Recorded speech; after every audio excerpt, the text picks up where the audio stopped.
Hello, Serious Survivor here. Today we're going to look at part 2 of the 30 Days Until Prep series. The goal of this series is that a beginner or an individual who has no experience whatsoever in wilderness survival will be able to put these videos together and formulate a specific plan that will enable them to leave their primary location, the place in which they spend most of their time, their home, work, etc., and efficiently make it within a reasonable time frame to their primary bug out location. In the first video, we talked about the importance of rally points and the importance of determining your primary bug out location. And this is of extreme importance because if you wait until an event occurs, where are you going to go? If you don't have a plan ahead of time, then you're basically wandering to nowhere at that point. So video 1 was extremely important, and video 1 also stressed a few of the most important details when bugging out, and that's proper land and map navigation and having the details for your plan worked out, where you're going to go, your rally points. Having a complete set of skills is necessary, not just for the short-term trek from your primary location to your bug out location, but for the long-term survival too. More in-depth videos can be found on these skills on the channel and various other channels on YouTube that do a great job of demonstrating these skills. Fire. The ability to make fire a lot of times comes down to preparation. When you're getting ready to build a fire in the wild, there are a few primitive methods that you can use. An already exposed flame, like a lighter or your matches, if you have those in your bug out kit, which is definitely recommended. Using a fire steel or fire rod to produce sparks onto your tinder, and once it forms an ember, you maintain the ember and transfer it to your kindling. And from there, you prepare the fire to be as large as you need it. But you'll need tinder, kindling, and fuel for the fire, which would be your regular wood. Tinder is any small pieces of wood that are curled up, small pieces of vegetation that is dried, and dried out leaves, dried out grass, things such as that. Anything that could ignite very easily, use as your tinder. And your kindling is your small sticks and twigs and things such as that. That's a little bigger, that once it starts to burn, it maintains its flame for just a few seconds longer. And that gives you time to apply the fuel or the firewood that you put on, you gather and locate. Having a fire is a necessity for warmth, for keeping animals away at night, but it will also give away your location, and keep that in mind. But fire is a definite part of the next skill, which is water purification. The second skill that we need to develop, and make sure to check out the channel for an excellent video on water purification that goes into all the details of all the different methods that I could find in my research.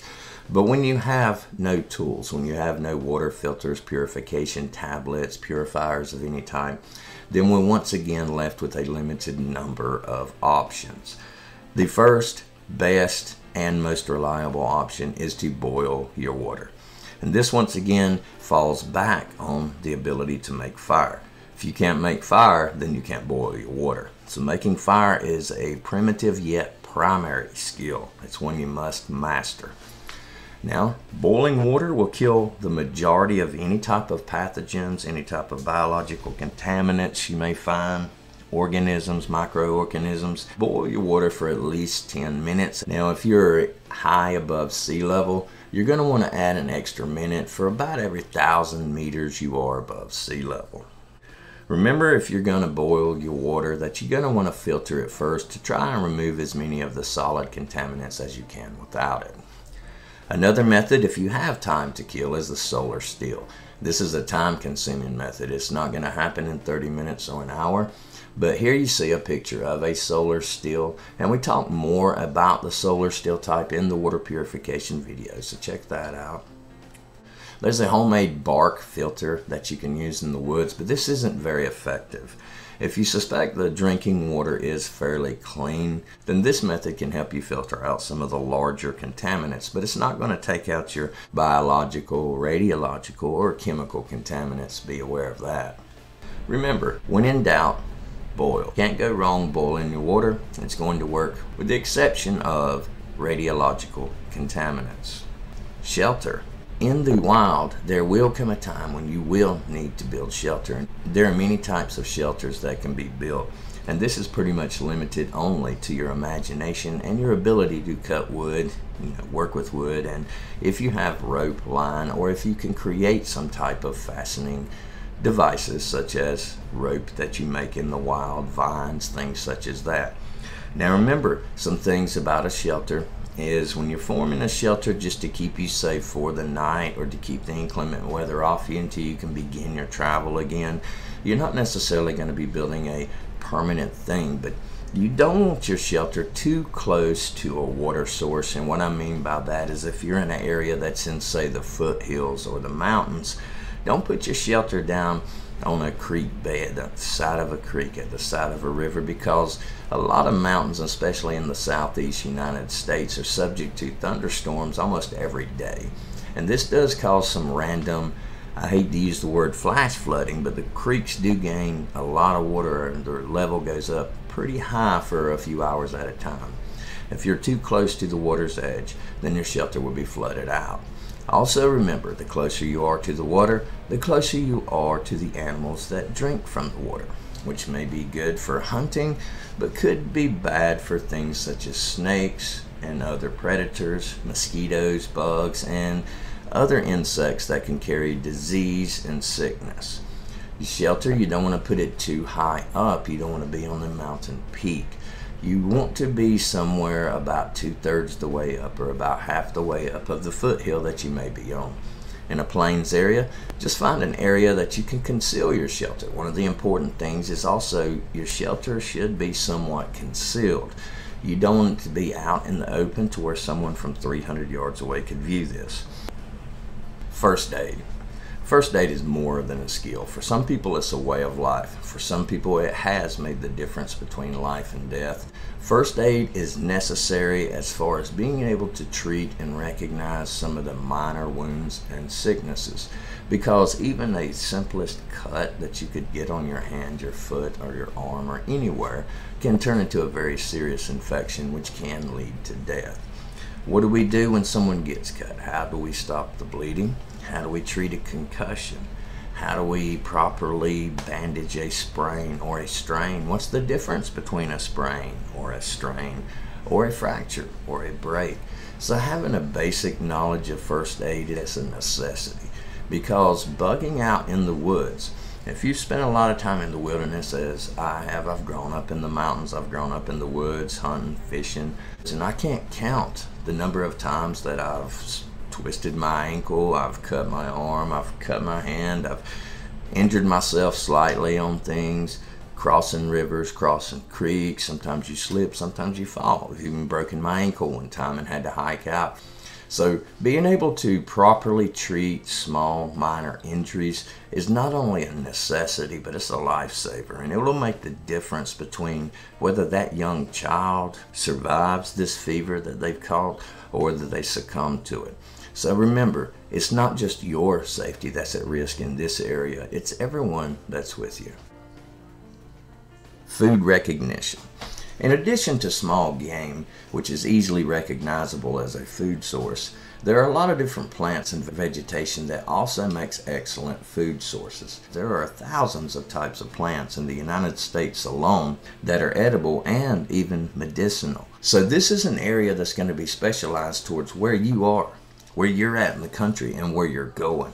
So get familiar with the top 10, the most common edible plants that you're going to find in your area. And once you have memorized these 10 plants, then broaden your knowledge from there. Don't try to memorize everything at once, because one of the biggest problems with edible plants is that for every species that's edible, there's something that looks just like it that'll kill you. So proper identification of plants is a must. When in doubt, leave it alone. Don't eat it. The kit we're building in this series will keep you alive until you get to your bug out location. But once you get there, it's a good idea to know the vegetation that's around you, to know what's dangerous and to know what's not. So the next time I'm out in the woods, the next time I'm out anywhere, I'm going to start looking and recognizing these plants and possibly even eating them so I know exactly what they taste like.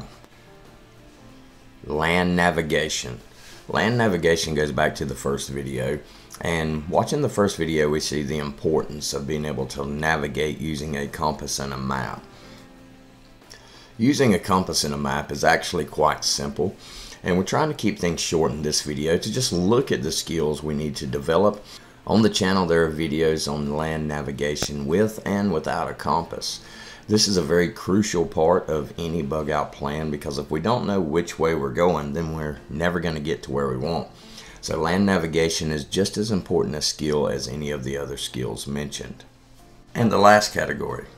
In an apocalyptic environment, when the world has changed forever, the people have changed along with it. And normally when people change in a situation like this, it's not for the better. Now, I like to believe in the good of my fellow man, but my fellow man, as we all know, has let us all down from time to time. Self-defense can consist of so many different things. Some people train their bodies and their minds to be weapons. Some people are fighters by nature. Some people train to be fighters. And no matter what the situation is, you're going to need a means of self-defense. Because for every person you run across in the apocalypse, there's a 50-50 chance that that person's going to try to take what you've got and possibly hurt those who are with you. What we can count on is the knowledge and the skills that we have, not only as individuals, but as groups. So self-defense can mean many different things. Physical self-defense with your hands, your feet, and your body. And there are so many ways that you can approach this section. Martial arts, boxing, kickboxing, wrestling, various types of combat forms. If you like the physical hand-to-hand combat, that's a great thing. Then you have firearm self-defense. Firearms are something that I do believe in. I'm a strong supporter of the Second Amendment, as you can tell by my videos, and I believe that a firearm does equal out most situations. Blades, knives, swords, machetes. So some forms of self-defense, be prepared. Understand that there is someone out there who will attack you in these situations. Defending yourself is not a luxury. It's not something that would be good if I knew how to do or an advantage. It's a necessity. So make sure that you have some means of self-defense, whether this be firearms, whether it be bladed weapons, bows, crossbows, or anything in between. Self-defense, hand-to-hand combat, I also believe is a must. Choose your self-defense type, stick with it, and practice with it. This is the skill of all the skills we talked about that needs the absolute most practice. Building a fire can be learned in 5 minutes. Purifying water can be done in 15 minutes by boiling it. Building a shelter might take me a couple of hours, but I don't have to be a civil engineer to build a shelter that would keep the rain and the snow off of me tonight. Identifying food sources in my local area. This will require a little research, but once I have researched this and I can identify these foods, then I have just added 10, 20 more things to my diet that will keep me alive, and these are things I don't have to carry with me. Self-defense. No matter which method you choose, combination of methods, or all of them, it's going to require training. Even if you already are highly skilled, then you already know what I'm saying is true, and to remain highly skilled, we have to keep on training. I hope you enjoyed the video. That's it for now. Serious Survivor, out.